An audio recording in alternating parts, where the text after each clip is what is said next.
Saint Martin de Porres est un saint du Nouveau Monde. Il est né à Lima et il a vécu entre le XVIe et le XVIIe siècle. C'est un saint que j'aime beaucoup parce que j'ai eu l'occasion de visiter son monastère. Il a vécu dans un monastère à Lima et il a été un grand thaumaturge, c'est-à-dire qu'il faisait beaucoup de miracles. Il faisait même tellement de miracles que ça ennuyait sa communauté parce qu'il y avait plein de gens qui venaient demander des miracles. Alors le supérieur de la communauté a fini par dire à Martin écoute, je t'interdis de faire des miracles, si tu veux faire un miracle, tu dois venir me demander la permission.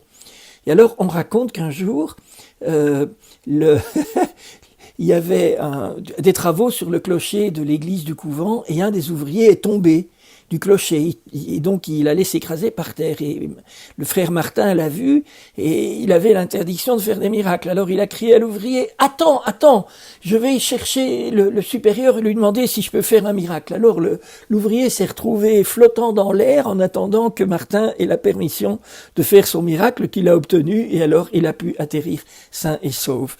Alors voilà, ce sont des petites histoires de saints sympathiques où on aime voir comment la proximité avec Dieu permet parfois des choses absolument extraordinaires. Saint Martin de Porres est né le 9 décembre 1579 à Lima. Son père était un noble espagnol, Don Juan de Porres, et sa maman, Ana Velázquez, une femme noire affranchie. Donc vous comprenez que Martin était un mulâtre et encore un bâtard né en dehors du mariage. Un enfant illégitime de couleur, ça veut dire qu'il a subi beaucoup de vexations, d'humiliations. Et à l'âge de 12 ans, Martin est entré comme apprenti barbier chez un certain Marcello de Rivera. Et à l'époque, les barbiers n'étaient pas de simples coiffeurs. C'était des chirurgiens, des médecins, des dentistes, des pharmaciens. Ce qui veut dire que Martin se passionne pour la médecine, il apprend à lire, il se forme sur le tas, et il commence à soigner beaucoup de pauvres. À l'âge de 22 ans, il ressent l'appel à entrer au couvent Notre-Dame du Rosaire des Dominicains à Lima, ce qu'il fait, mais vu son origine et sa couleur, il n'est pas accepté comme membre de la communauté. Il est simplement laïc associé au couvent, une espèce de domestique, d'homme à tout faire, affecté au travail de la cuisine, à la lessive et au ménage.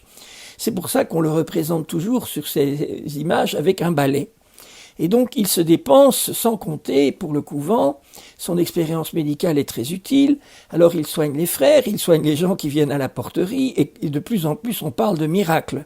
Je vous ai dit, à la fin, il y avait tellement de miracles qu'on lui a demandé de les faire que sur commande, sur obéissance.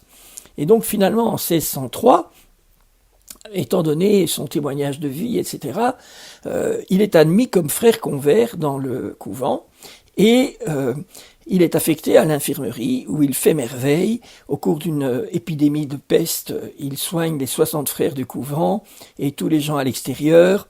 C'est un grand témoin de la charité. Il fonde un orphelinat, une école. Il aide des jeunes filles à trouver une dot pour se marier. Et sa charité est tellement grande qu'on a pu dire de lui qu'il était une sorte de mère Teresa de son époque. Il est aussi très proche des animaux. Et il n'aime pas qu'on les tue. Et donc, à un moment où la cuisine du couvent, je vous rappelle qu'à l'époque, il n'y avait pas de frigo, etc., donc les rats et les souris venaient manger les réserves des moines. Ça ne plaisait pas au supérieur qui a dit à frère Martin, tu dois t'en débarrasser, il faut les tuer. Alors, frère Martin a dit, moi je vais faire un accord avec les rats et les souris, je vais leur proposer d'aller manger, je vais leur dire, je vous donne à manger dehors et vous ne venez plus rien manger à la cuisine. C'est ce qui s'est passé.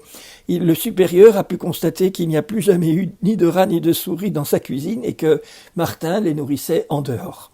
Alors, voyez, c'est un saint très sympathique qui est mort le 3 novembre 1639, qui a été béatifié en 1837 et canonisé par Jean XXIII en 1962. Je pense que la vie de Martin de Porres nous montre l'importance de l'humilité. Ce n'est pas possible de devenir un saint si on n'est pas humble. Comment est-ce que Martin est devenu humble? Eh bien, il est devenu humble à cause des humiliations.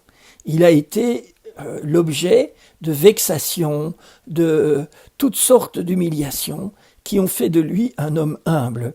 Parce que vous connaissez cette parole de sainte Bernadette Soubirous, il faut beaucoup d'humiliation pour faire un peu d'humilité, ou encore Dorothée de Gaza qui dit « si tu n'aimes pas les humiliations, tu n'aimes pas l'humilité ». Et donc, Martin nous montre que la porte du ciel, c'est une porte qui se franchit dans l'humilité. Une mystique française que j'aime beaucoup, Gabrielle Bossis, a eu cette phrase de Jésus qui lui a dit « En enfer, il y a des vierges, mais il n'y a pas d'humbles. » Si nous voulons entrer au ciel, devenons humbles, pauvres et petits, faisons appel à la miséricorde gratuite de notre Seigneur Jésus, qui est venu non pas pour les bien portants, mais pour les malades, pour les tout petits. Martin nous montre que plus nous serons petits, plus la porte du ciel nous sera ouverte.